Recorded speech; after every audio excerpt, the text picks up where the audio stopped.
गेल्या काही दिवसांपासून सगळीकडे छावा या सिनेमाची चर्चा रंगली आहे. मोठ्या पडद्यावर छत्रपती संभाजी महाराजांचे आयुष्य पाहताना अंगावर काटा उभा राहतो. त्यांचा हरहुन्नरीपणा, पराक्रम, शत्रूवर तुटून पडण्याची जिद्द आणि त्याहूनही अधिक त्यांचे हिंदवी स्वराज्य आणि धर्मासाठी दिलेलं सर्वोच्च बलिदान. सिनेमागृहात बसून तो शेवट पाहताना प्रत्येकाच्या डोळ्यात पाणी आल्याशिवाय राहत नाही.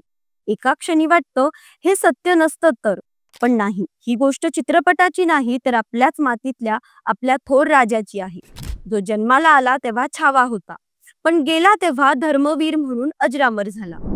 इतिहास सांगतो की संभाजी महाराजांचं नाव ऐकूनच मुघल सैन्याच्या हातून तलवारी खाली पडायच्या. मात्र ज्यांनी शत्रूला थरथर कापायला लावलं त्यांचा शेवट इतका क्रूर आणि अमानुष झाला, हे आजही काळजाचा थरकाप उडवतो. 11 मार्च 1689 हा दिवस आठवला की डोळ्यासमोर येतो तो एक महापराक्रमी राजा, ज्याने हिंदवी स्वराज्यासाठी आणि धर्मरक्षणासाठी आपल्या रक्ताचा अखेरचा थेंबही अर्पण केला. याच आठवणींना उजाळा देणारा महिना म्हणजे धर्मवीर बलिदान मास. शिवप्रतिष्ठान हिंदुस्थान दरवर्षी हा बलिदान मास साजरा करून संभाजी महाराजांच्या बलिदानाचे महत्त्व जनमानसात रुजवण्याचा प्रयत्न करत.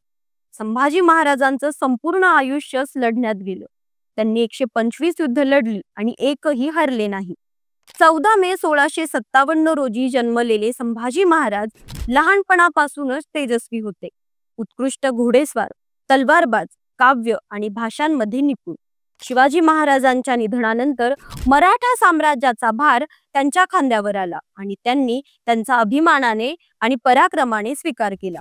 मुघल, पोर्तुगीज, इंग्रज अशा कित्येक शत्रूंना त्यांनी आपल्या शौर्याने आणि रणकौशल्याने नमवलं. पण अखेर आपल्या घरच्याच गद्दारीमुळे महाराजांना कैद करण्यात आलं आणि मग सुरू झाली क्रूरतेची पराकाष्ठा. 1689 मध्ये जवळच्यांच्याच विश्वासघातामुळे संभाजी महाराजांना पकडण्यात आलं आणि औरंगजेबाच्या दरबारात उभं करण्यात आलं. त्या नराधम बादशाने त्यांना 2 पर्याय दिले: इस्लाम स्वीकारा, नाही तर मृत्यूला सामोरे जा. पण महाराजांच्या नजरेत जराही भीती नव्हती. त्यांनी ठाम उत्तर दिलं, मी मरेन पण धर्म सोडणार नाही. यामुळे संतप्त झालेल्या औरंगजेबाने त्यांच्यावर अमानुष छळ सुरू केला. जीभ छाटली, डोळे फोडले, शरीराचे तुकडे तुकडे केले, पण तरीही महाराज अखेरच्या क्षणापर्यंत नमले नाहीत. ज्यांना औरंगजेब गाफील समजत होता त्या संभाजी महाराजांनी मृत्यूलाही पराजित केलं होतं. हिंदू दिनदर्शिकेतील फाल्गुन कृष्ण पक्ष म्हणजेच बलिदान मास हा केवळ एक साधा काळ नाही, तर त्याग, शौर्य आणि भक्तीचा संगम आहे. शिवशाहीर बाबासाहेब पुरंदरे यांनी या महिन्याला बलिदान मास हे नाव दिलं, कारण याच महिन्यात हिंदवी स्वराज्यासाठी प्राणार्पण करणाऱ्या अनेक वीरांनी बलिदान दिलं. या महिन्यात नेमकं काय केलं जातं? संभाजी महाराजांच्या बलिदानाची गाथा गावोगावी पोहोचवली जाते. मूक पदयात्रा आणि अभिवादन यात्रांचे आयोजन केलं जातं. शंभू भक्त एखादी प्रिय गोष्ट त्याग करतात, गोड पदार्थ, चहा, तंबाखू किंवा इतर काही. धार्मिक विधी, प्रवचन आणि प्रेरणादायी कार्यक्रम घेतले जातात.